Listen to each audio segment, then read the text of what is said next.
told you before that Cass Sunstein is the most dangerous man in America. And even congressmen and senators look at me like I'm a madman, and I hope I'm wrong. But he is the head of the Office of Information and Regulatory Affairs at the White House. If you are watching in the Capitol, please, please listen to the remaining half hour of this program.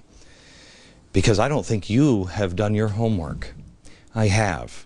And if you know history, you don't repeat it. If you don't know history, you do repeat it. And this history you do not want to repeat. Has this ever happened before? Yes. Woodrow Wilson.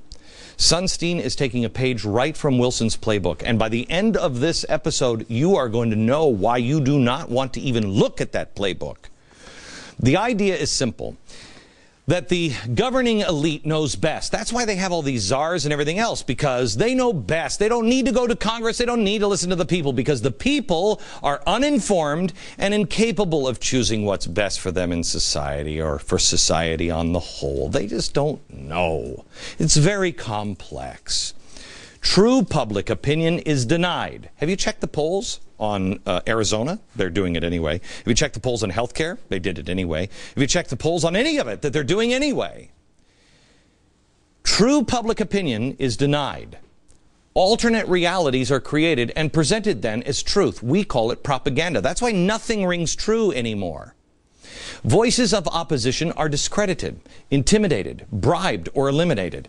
Check old episodes of what we told you about all of the policies that Cass Sunstein has outlaid, where he says discredit these voices, eliminate these voices, infiltrate these voices.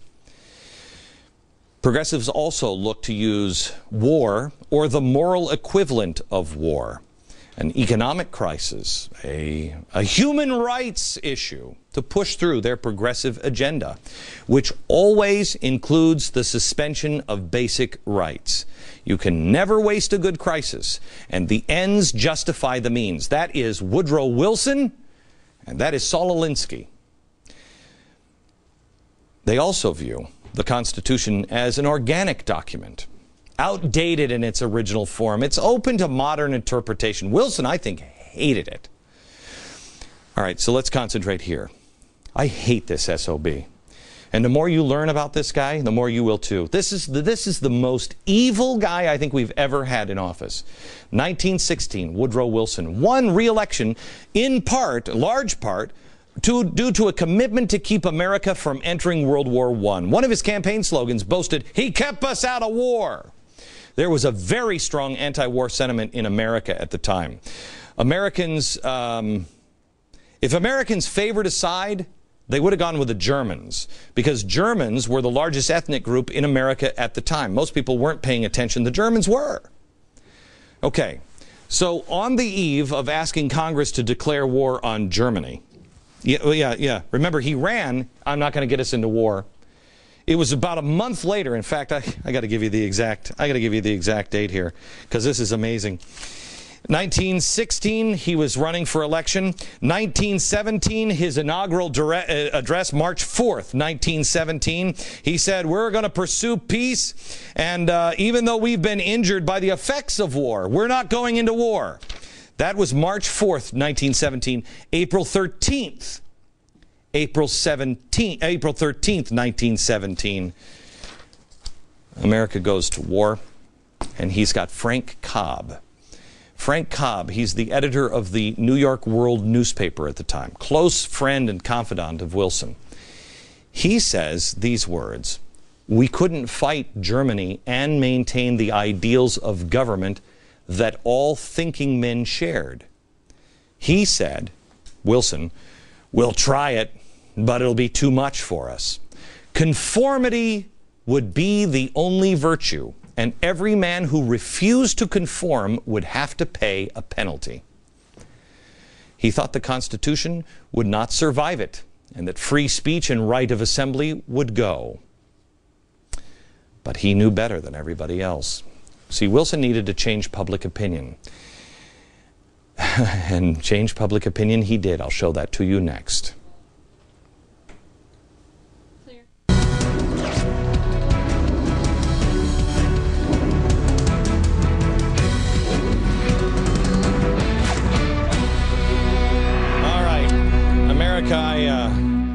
We need to do a history lesson here real quick, and I want you to take notes if you can, because this is stuff you never learned in school.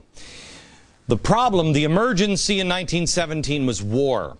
The progressives at the time wanted war because they thought that a bloody, awful war would crush all of the imperfections of the past, and there would be and I'm quoting, a collective salvation for the people of Europe and the whole world. Isn't that nice? Wilson also saw an opportunity in war. Never waste an emergency. He campaigned against war, and then he was sworn in for his second term. A month later, we were at war. But he had to reverse the idea of the American people. They didn't want war. So he created, on April 13th, 1917, Woodrow Wilson, evil man, created the Committee on Public Information. He appointed this guy, George Krill. He was a journalist, as the chairman of the Committee on Public Information. Journalist, you better listen to this history lesson because you didn't learn it. As Krill points out in his book, How We Advertised America, he said, back of the firing line, back of armies and navies, back of the great supply depot, another struggle waged with the same intensity and almost equal intensity and almost equal significance attaching to its victories and its defeats. It was the fight for the minds of men, for the conquest of their convictions, and the battle line ran through every home in the country. Got it? The country was at war, but there was another war going on, grabbing the minds of the American people. On censorship, he wrote, censorship of the press, he said, with the nation in arms, the need was not so much to keep the press from doing the hurtful things as to get them to do the helpful things. It wasn't servants we wanted, it was associates. Go back and look at what the president is saying now. He wants associates, he wants partners, and don't you treat Fox like a real institution. You're not like them. Krill was assisted by two close advisors to Wilson. These guys, woo-wee! America, you need to learn about them. Did I just sound like that Cajun chef? Edward Bernays. Edward Bernays and Walter Lippmann. Every journalist in America, you want to know why journalism doesn't get it? You know why journalism isn't on top of it? Because they have read Walter Lippmann. This guy is almost as evil, if not more evil, than this guy. This guy is taught in every journalism class all throughout America as a good guy, a hero. Bernays is called the father of spin. From his book called Propaganda, he writes, and I quote, if we understand the mechanisms of the group mind, it is now possible to control and regiment the masses according to our will without knowing it. These are journalists. In his memoirs, he wrote that he was shocked to discover that Nazi PR genius Joseph Goebbels actually kept copies of his writings in his own personal library. Yeah, Goebbels, where's the picture? Here it is.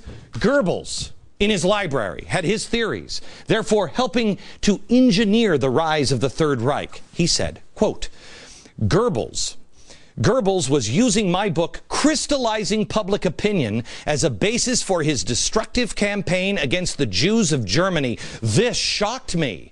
Why? Big government, it doesn't matter. You can use it for your socialist or your progressive goals, or you can use it to exterminate people. When you've set it all up, it just depends on who's running it, doesn't it?